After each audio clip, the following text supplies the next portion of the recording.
कुंभकर्ण की पत्नी के रूप में स्वीकार करना हमारा सौभाग्य होगा। राजकुमारी कर्कटी की योग्यताएं हमारे राक्षस कुल के योग्य है, और वैसे भी राजकुमारी कर्कटी की तेजस्विता ने हमें पहले ही प्रभावित कर दिया है। परंतु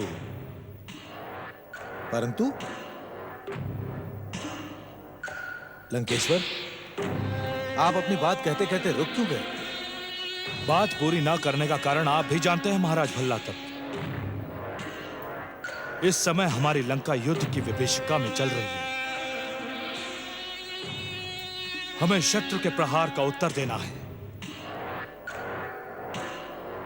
इस समय युद्ध को बुलाकर यदि हम कुंभकर्ण के ब्याह रचाने का आयोजन करें तो यह बात न तो नीति सम्मत होगी और ना ही तर्क सम्मत।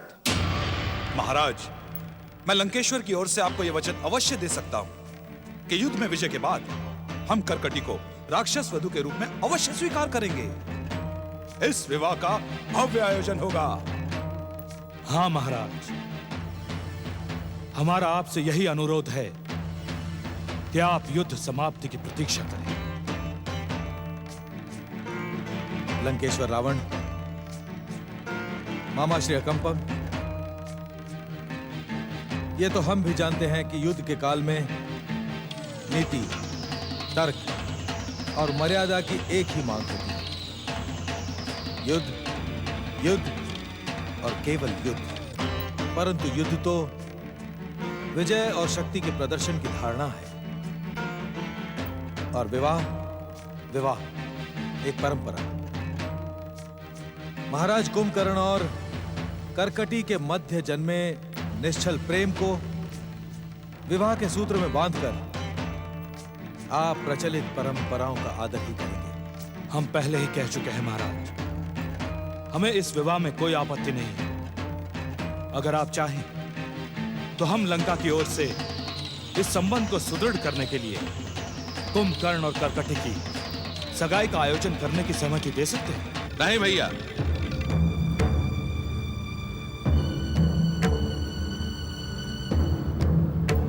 मैं आपसे पहले भी कह चुका हूं, कर्कटी के साथ विवाह के अतिरिक्त मुझे और कुछ स्वीकार नहीं।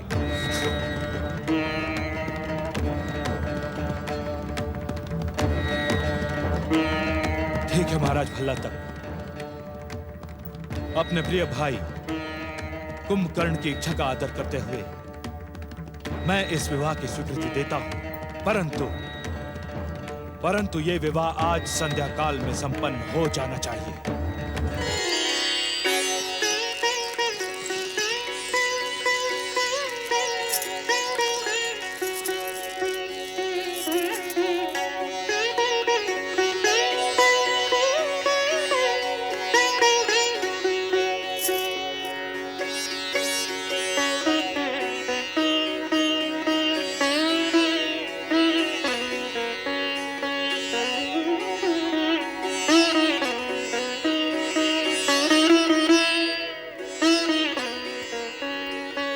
हम तीनों लोकों के स्वामी लंकेश्वर रावण का हृदय से आभार व्यक्त करते हैं। हमारी राजकन्या कर्कटी को अपने अनुज कुंभकर्ण के लिए स्वीकार करके उन्होंने सह्याद्री का मान बढ़ाया है। लंकेश्वर रावण और महाराज भल्लातक की वीर कुंभकर्ण और राजकुमारी कर्कटी की। लंकेश्वर रावण, विवाह की इस पावन बेला के शुभ अवसर पर हम आपसे कुछ निवेदन करना चाहते हैं। हमारी पुत्री राजकुमारी कर्कटी को लंका महारानी का सम्मान मिलना चाहिए।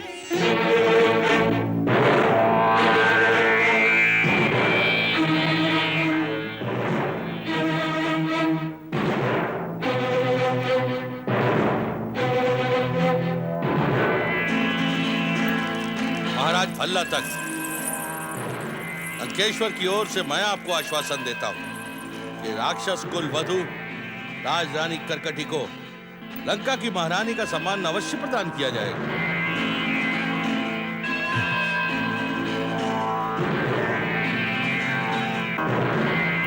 हम अपनी समस्त दैत्य सेना लंकेश्वर रावण को समर्पित करते हैं और इस युद्ध में हम स्वयं लंकेश्वर रावण की ओर से युद्ध करेंगे।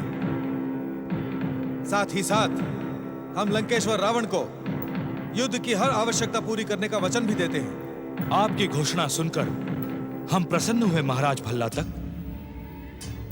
राक्षस कुलवधु करकटी का सौभाग्य निश्चित ही लंका की कीर्ति को और ऊंचा उठाने में सफल होगा। आज लंका और सह्याद्री के मध्य जो संबंध स्थापित हुआ है उसका श्रेय हमसे अधिक महाबली कुंभकर्ण और राजरानी करकटी को है।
आपकी प्रतीक्षा कर रहे हैं। अरे जाइए ना, जाइए।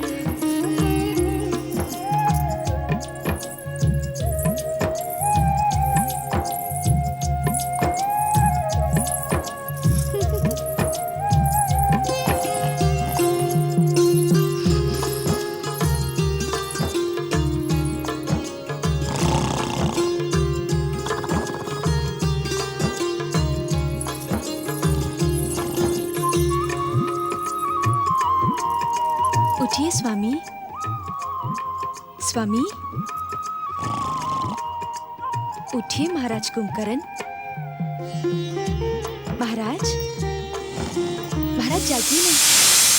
महाराज उठिए, महाराज उठिए ना। महाराज, महाराज उठिए। स्वामी जागिए। ओम नमः शिवाय, ओम नमः शिवाय, ओम नमः शिवाय, ओम नमः शिवाय, ओम नमः शिवाय, ओम नमः शिवाय, ओम नमः शिवाय, ओम नमः शिवाय, ओम नमः शिवाय, ओम नमः शिवाय, ओम नमः शिवाय, ओम नमः शिवाय, ओम नमः शिवाय, ओम नमः शिवाय, ओम नमः शिवाय, ओम नमः शिवाय। विल्वपत्र? आज पूजा सामग्री में विल्वपत्र नहीं है। प्रहरियों, सैनिकों। ओम नमः शिवाय।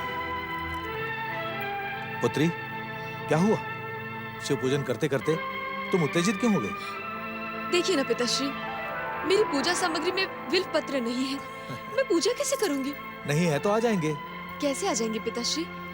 रात्रि के समय विल्वपत्र तोड़ना पाप माना जाता है।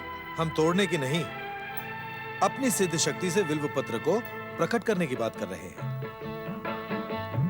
सिद्ध शक्ति से? हाँ पुत्री, इच्छा होने पर भगवान शिव की कृपा से सिद्ध शक्ति से तुम विल्वपत्र प्रकट कर सकती हो। आप परिहास तो नहीं कर रहे? नहीं पुत्री, हम परिहास नहीं, हम सच कह रहे हैं। मुझे विश्वास नहीं हो रहा पिताश्री। विश्वास करो पुत्री। दैत्यों, असुरों और राक्षसों के आराध्य भगवान भोलेनाथ की कृपा से हमारे कुल में जन्म लेने वाले हर जीव के भीतर किसी को हानि न पहुंचाने वाली इच्छा वस्तु को प्रकट करने की शक्ति होती है। अब जैसा हम कहते हैं वैसा ही करो। ओम नमः शिवाय, ओम नमः शिवाय। ओम दैतेश्वराय नमः। ओम दैतेश्वराय नमः। बिल्वपत्र प्रकट हो।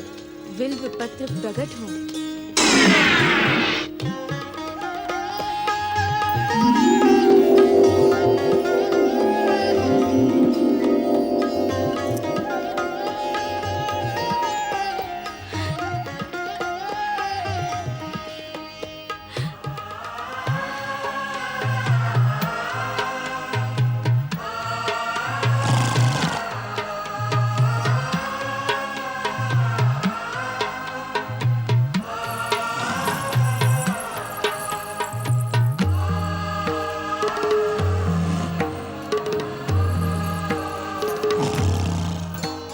शिव कृपा से प्राप्त दैत्यों की सिद्ध शक्ति प्रभावी हो।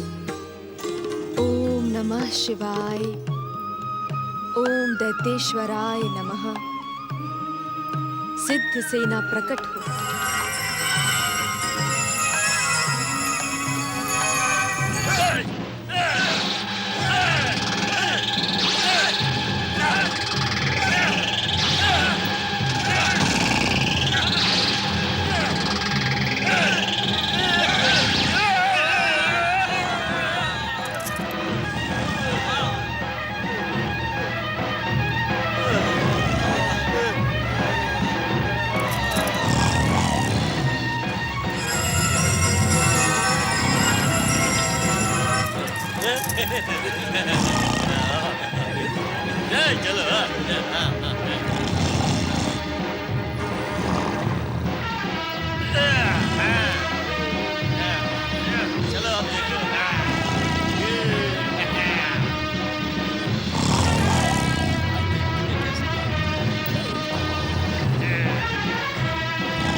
शिवाय। ओम दैतेश्वराय नमः।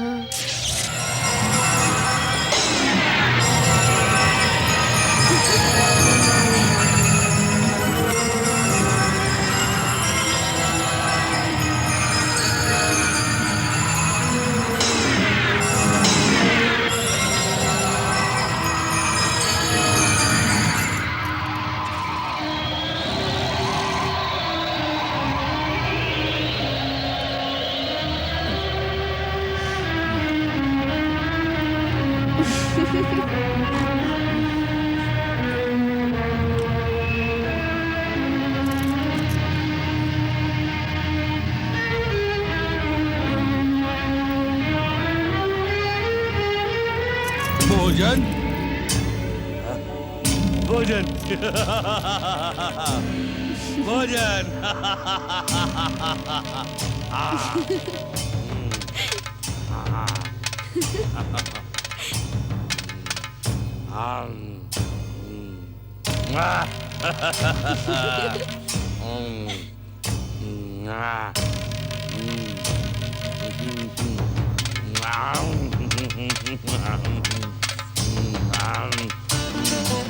मदिरा मदिरा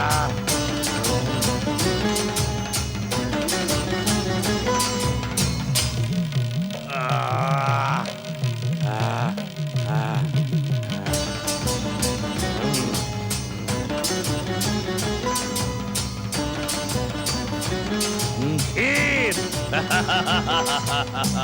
खीर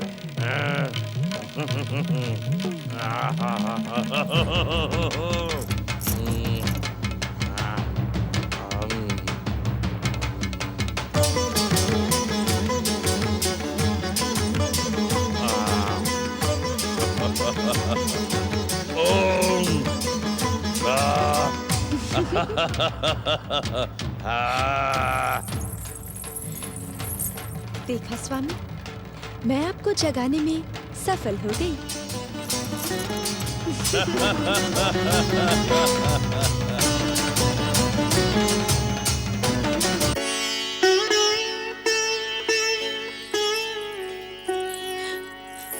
नहीं स्वामी, आप इस प्रकार विरह की वेदना में छोड़कर मुझे नहीं जा सकते स्वामी। स्वामी, मैं भी आपके साथ जाऊंगी। स्थिति को समझो करकटी, इस समय तुम्हारा लंका जाना उचित नहीं है। नहीं स्वामी, नहीं स्वामी, नहीं। मैं आपके बिना जीवित नहीं रह सकती स्वामी। मैं भी आपके साथ जाऊंगी। मुझे छोड़कर मत जाइए स्वामी।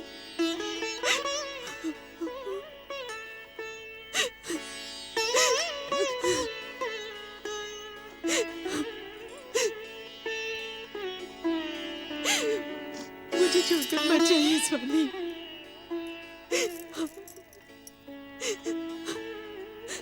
राक्षस कुलवधु करकटी, अब तुम केवल हमारे प्रिय भ्राता कुंभकर्ण की धर्मपत्नी ही नहीं, अपितु लंका की राजरानी और महारानी हो। लंका की नहीं महारानी संपूर्ण राजकीय परंपराओं और भव्य स्वागत सम्मान के साथ ही लंका में प्रवेश करेंगे, जिसके लिए तुम्हें युद्ध विजय तक प्रतीक्षा करनी होगी।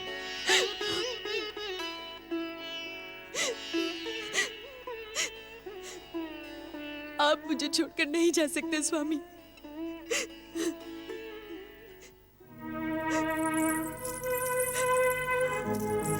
पिताश्री, लंकेश्वर के कथन पर विश्वास करो पुत्री। इस समय नववधु के रूप में लंका पहुंचना अनुचित है। लंका की राक्षसी सेना और लंका वासियों पर इसका विपरीत प्रभाव भी पड़ सकता है। प्रजा और सेना में विद्रोह भी हो सकता है। हाँ कुलवधु, सेना और प्रजावासी ये बात सोच सकते हैं कि जब हम युद्ध की विभीषिका में जल रहे हैं, तब राज परिवार विवाह का उत्सव मना रहा है। लंकेश्वर और महाराज भल्ला तक की बात तर्कसम्मत है। युद्ध विजय के बाद हम स्वयं तुम्हें सह्याद्री से लेने आएंगे।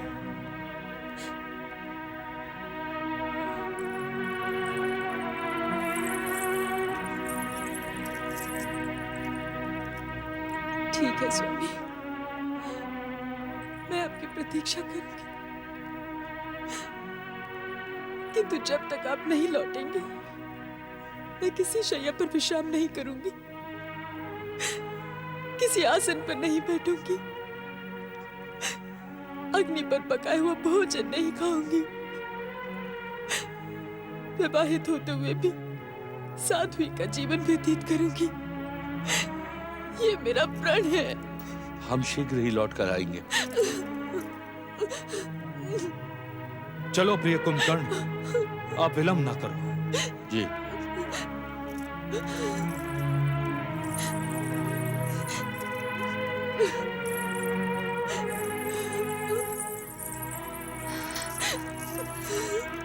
धैर्य धारण करें राजकुमारी, महाराज लौटेंगे, शीघ्र ही लौटेंगे।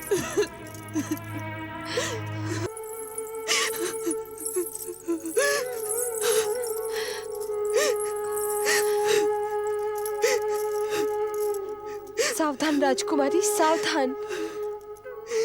लंका को विजय करने वाले वनवासी राम के छोटे भाई लक्ष्मण ने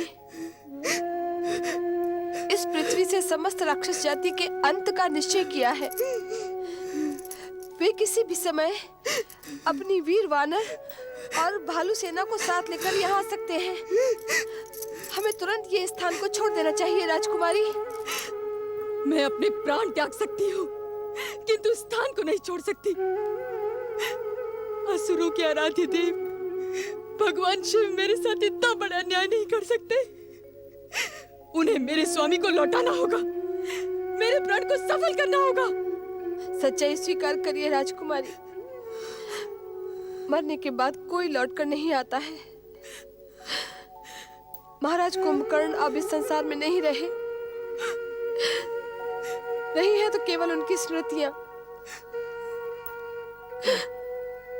हमें उनकी स्मृतियों को संजोना है राजकुमारी। चलिए, शीघ्र ही चलिए। मैं कहीं नहीं जाऊंगी रक्तांबरी। यदि वे नहीं आएंगे तो मैं भूखी प्यासी रहकर यहीं अपने प्राण त्याग दूंगी। मैं आपको ऐसा नहीं करने दूंगी राजकुमारी। तू होती कौन है मुझे रोकने वाली? दूर हो जा मेरी दृष्टि से। आज मैं आपका कोई आदेश नहीं मानूंगी राजकुमारी, और आपको मेरी बात माननी ही होगी। तुरंत ये स्थान छोड़ना होगा। रक्तांबरी! नहीं राजकुमारी, नहीं, उत्तेजित न हो। आपको जीना है। किंतु मैं जीना नहीं चाहती रक्तांबरी, मैं जीना नहीं चाहती। बात केवल आपकी होती तो आपके साथ मैं भी अपने प्राणों की आहुति दे देती, पर बात केवल आपकी नहीं है राजकुमारी। बात महाराज कुंभकर्ण के पुत्र की है। उस वीर को जन्म देने के लिए आपको जीवित रहना ही होगा। आपको मेरी बात माननी ही पड़ेगी। मेरा विश्वास करिए राजकुमारी, एक दिन आपका पुत्र महाराज कुंभकर्ण की हत्या करने वाले राम और लक्ष्मण से अवश्य प्रतिशोध लेगा। राजकुमारी करकटी, आज केवल तीनों लोगों के स्वामी लंकेश्वर रावण को ही नहीं, भविष्य को भी तुमसे बहुत अपेक्षाएं हैं। समय आने पर तुम्हें भी राक्षस माता के किसी के समान वीर और विजयी राक्षस पुत्र को जन्म देना होगा। बचपन से ही उसके भीतर राक्षस जाति का गौरव और गौरवशाली इतिहास कूट कूट कर भरना होगा। जो आज्ञा लंकेश्वर। मैं अपना सब कुछ बलिदान करके भी राक्षस जाति के गौरव महाराज कुंभकर्ण की संतान को जन्म अवश्य दूंगी और उसकी रक्षा भी करूंगी। चलो रक्तांबरी।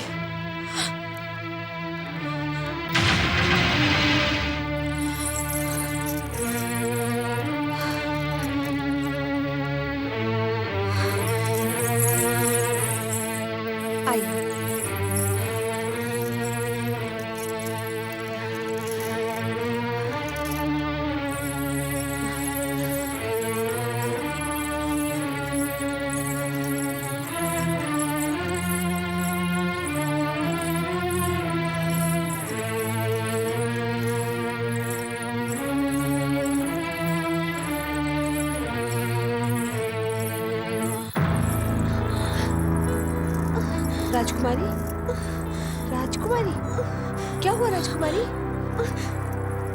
राजकुमारी, राजकुमारी, उठिए राजकुमारी, क्या हुआ? राजकुमारी,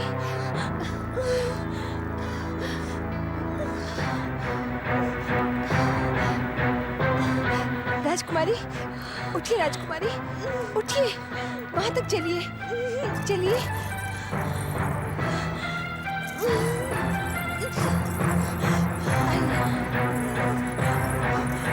राजकुमारी, राजकुमारी, चलिए राजकुमारी, चलिए, चलिए राजकुमारी।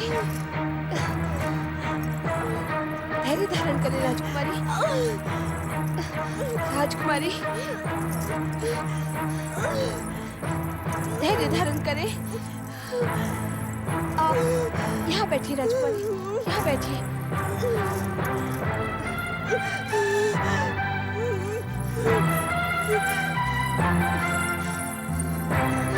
कोई कोई है? कृपया हमारी मदद करें। कोई है? कृपया हमारी मदद कीजिए।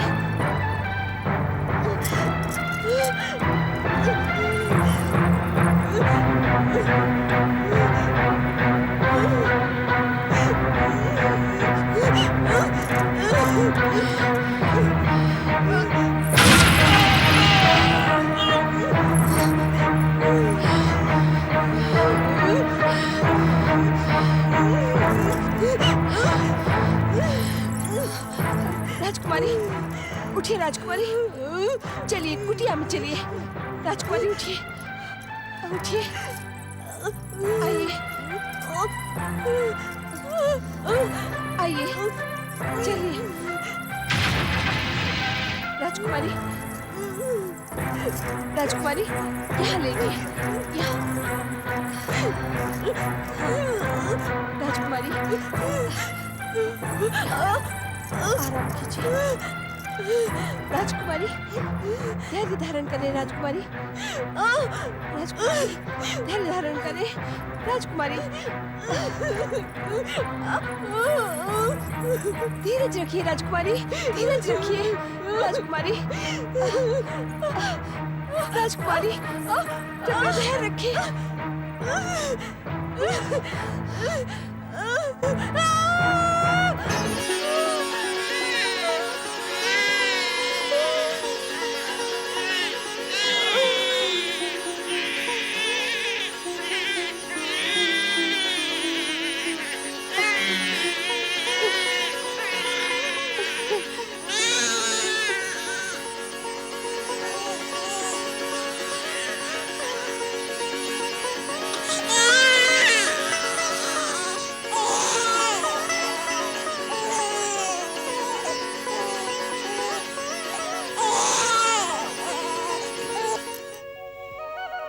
ये लो पुत्र, लक्ष्य पर भेद करो। ऐसे नहीं पुत्र, धनुष के मध्य भाग को अपने बाएं हाथ से पकड़कर उसकी डोरी को अपने दाएं कान तक खींचो। जितना अधिक खींचोगे प्रहार उतना ही तीव्र होगा। लो।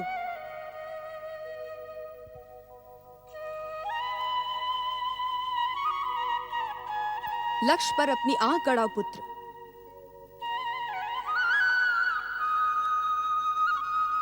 क्या दिखाई देता है? लक्ष्य, केवल लक्ष्य। सुंदर, अति सुंदर। प्रहार करो।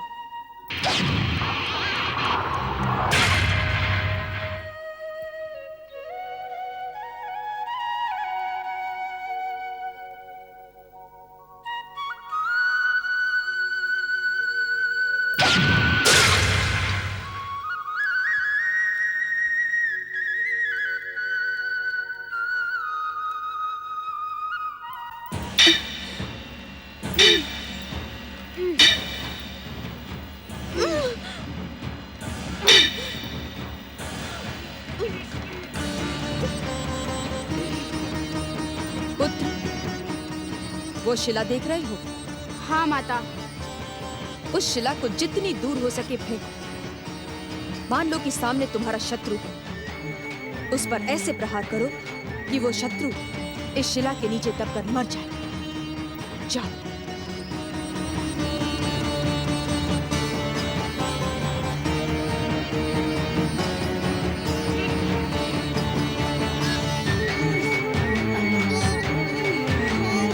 पुत्र, उठाओ। शक्ति लगाओ पुत्र, शक्ति।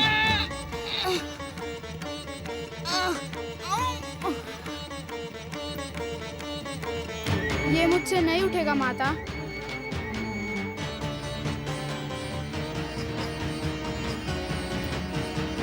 यदि तुम्हारी इच्छा शक्ति दृढ़ हो तो तुम ये कर सकते हो पुत्र। पहले अपनी शक्ति को एकत्रित करो, फिर श्वास को अपने सीने में रोको, फिर पूरी शक्ति लगाओ और इस शिला को उठाकर दूर फेंको। करो पुत्र।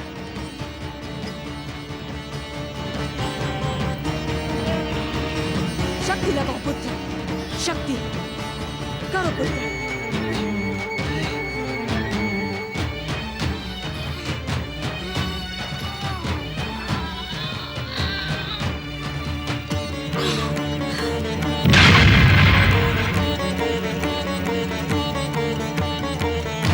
तुम्हारा पराक्रम पुत्र धन्य है। इसी प्रकार नित्य अभ्यास करो।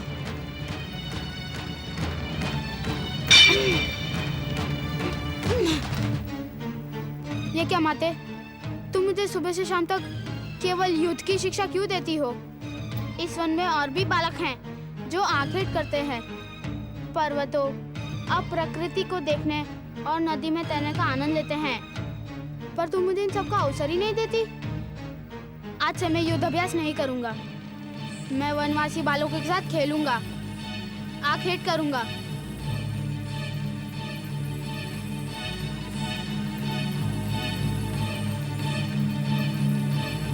ये क्या माते, आपकी आंखों में आंसू? मैंने अपने मन की सच्ची बात कही है। मेरा इस युद्ध शिक्षा में मन नहीं लगता। मैं इन सब से दूर चला जाना चाहता हूँ।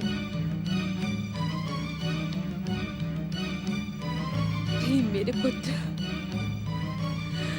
तुम्हारा जन्म इस संसार में आनंद उठाने के लिए और खेलने कूदने के लिए नहीं हुआ है। तुम्हारा जन्म तो एक विशेष कार्य के लिए हुआ है, और इसी विशेष कार्य के लिए तुम मेरे पुत्र बनकर जन्मे हो। कौन सा विशेष कार्य माते? मुझे बताओ माते, मैं आज ही इन सब कामों को समाप्त कर डालूंगा। नहीं पुत्र, ये काम उत्तेजना और आवेग में नहीं, योजना और धैर्य से किया जाता है।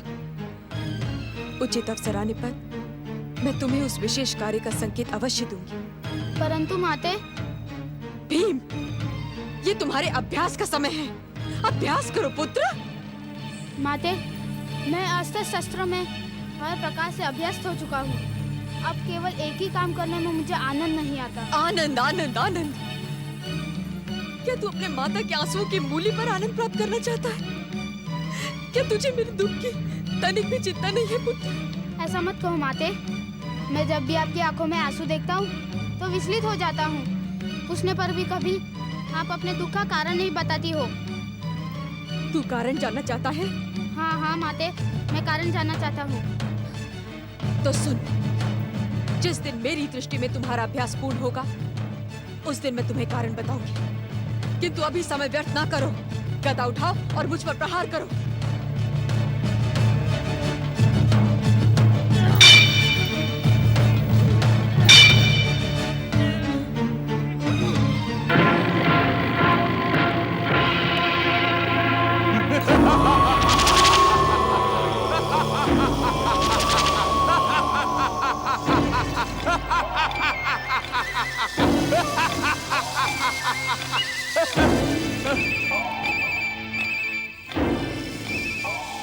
आज मैं बहुत प्रसन्न हूँ पुत्र। तुमने युद्ध की सारी कलाएं सीख ली हैं। अब तुम मेरी मनोकामना अवश्य पूर्ण करोगे।